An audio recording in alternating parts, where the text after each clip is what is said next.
প্রচার প্রচারণা শেষ, এখন ভোট গ্রহণের পালা। কেন্দ্রে কেন্দ্রে পৌঁছে যাচ্ছে ভোট গ্রহণের সরঞ্জাম। সব জল্পনা কল্পনার অবসান ঘটিয়ে আগামীকাল ৯ জুন রবিবার অনুষ্ঠিত হতে যাচ্ছে দীর্ঘ প্রতীক্ষার সেই লালমোহন উপজেলা পরিষদ নির্বাচন। অবাধ ও সুষ্ঠু নির্বাচন উপহার দিতে প্রশাসন এখন একদম প্রস্তুত। ভোটারদের নির্বিঘ্নে ভোট কেন্দ্রে যাওয়ার জন্য ৬ স্তরের নিরাপত্তা বাহিনী এখন মাঠে। কোনো প্রকারের অনিয়মের খবর পেলেই নেওয়া হবে কঠোর ব্যবস্থা। এজন্য সব ধরনের প্রশাসনকেই এরই মধ্যে সতর্ক অবস্থানে রাখা হয়েছে বলে জানিয়েছে ভোলার জেলা প্রশাসন। বিশেষ নজরদারির মধ্যে রাখা হয়েছে ভোট গ্রহণকারী কর্মকর্তাদেরও।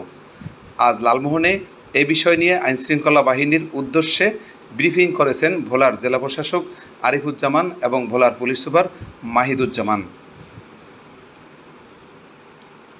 লালমোহন থানার officer in charge S M. Mahbul Alam জানান, পুলিশ, র্যাব, বিজিবি, এভিবিএন, আনসার ও বিডিপি সহ বিভিন্ন পর্যায়ের প্রায় ২,০০০ বাহিনী থাকবে ভোট কেন্দ্রের নিরাপত্তায়।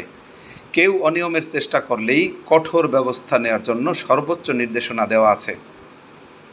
এই উপজেলার যে কটি ভোট কেন্দ্র আছে এবং পুরো উপজেলায় নির্বাচন সুষ্ঠু এবং সুন্দর, অবাধ, নিরপেক্ষ করার জন্য পুলিশ প্রশাসনের অবস্থানটা আসলে কি? আমাদের পুলিশ প্রশাসনের সার্বিক অবস্থা ভালো। আইনশৃঙ্খলা প্রায় পুলিশ আছে প্রায় ৬১০ জন, এছাড়া বিজিবি আছে ৫০-এর মতো, আর র্যাব আছে আপনার প্রায় ৪০ জন, এছাড়াও ম্যাজিস্ট্রেট এবং আইনশৃঙ্খলা সদস্য আছে। এবং আমরা ১০০% নিশ্চিত যে নির্বাচন সুষ্ঠু, অবাধ এবং শান্তিপূর্ণ হবে। এবং এ বিষয়ে যদি কেউ এর পরিপন্থী কেউ আইনশৃঙ্খলা পরিপন্থী যদি কেউ কোনো ঘটনা ঘটে থাকে, আমরা তাকে অবশ্যই আইনের আওতায় নিয়ে আসবো। আইনশৃঙ্খলা সমুন্নত রাখার জন্য আপনাদের সমুন্নত রাখার জন্য আমাদের যে পদক্ষেপ নেওয়া দরকার আমরা সর্বাত্মকভাবে সচেষ্ট আছি এবং আমরা সর্বোচ্চ পদক্ষেপ গ্রহণ করব। আপনাদের পর্যাপ্ত ব্যবস্থা? এবং আমাদের পর্যাপ্ত ব্যবস্থা আছে। অপরদিকে লালমোহন উপজেলা সহকারী রিটার্নিং কর্মকর্তা উপজেলা নির্বাহী অফিসার মোহাম্মদ তৌহিদুল ইসলাম জানান, অনিয়মের বিষয়ে আমাদের নো কনসিডার ভূমিকা থাকবে। মাননীয় প্রধানমন্ত্রী ঘোষিত সুষ্ঠু নির্বাচন উপহার দিতে প্রশাসন সর্বাত্মকভাবে প্রস্তুত রয়েছে। তিনি আরও জানান, ভোট গ্রহণের জন্য গত ২৩ মে সরকারি বেসরকারি পর্যায়ের প্রায় ২,০০০ ভোট গ্রহণকারী কর্মকর্তাকে প্রশিক্ষণ করানো হয়েছে। তাদেরকে কঠোর নির্দেশনা দেওয়া হয়েছে, কোনো কেন্দ্রে অনিয়ম ঘটলে তার দায়দায়িত্ব তাকেই নিতে হবে। আগামীকালকে যে আমাদের নির্বাচন অনুষ্ঠিত হবে, এটা সার্বিক নিরাপত্তা এবং সুষ্ঠু নির্বাচন করার জন্য আমরা সার্বিক প্রস্তুতি গ্রহণ করেছি। আমাদের এখানে ৪ প্লাটুন বিজিবি মোতায়েন করা হয়েছে, আমাদের র্যাবের ২টা টিম এখানে কাজ করবে। এছাড়া পর্যাপ্ত পরিমাণ পুলিশ ফোর্স মোতায়েন করা হয়েছে এবং আনসার বিডিবির সদস্য যারা, তারাও এখানে দায়িত্বে রয়েছেন।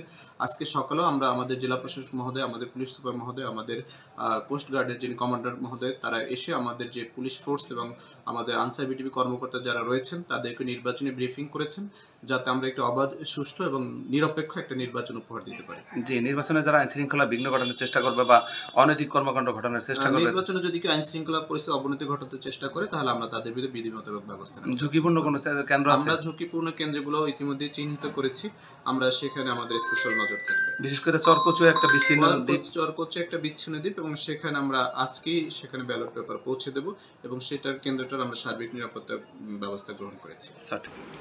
জানা গেছে, লালমোহন উপজেলার ৯টি ইউনিয়ন ও 1টি পৌরসভায় মোট ভোট কেন্দ্র রয়েছে ৮৩টি।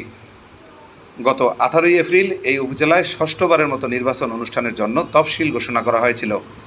সর্বশেষ তথ্য অনুযায়ী লালমোহন উপজেলার মোট ভোটার ২,৬১,৪৪৭ জন।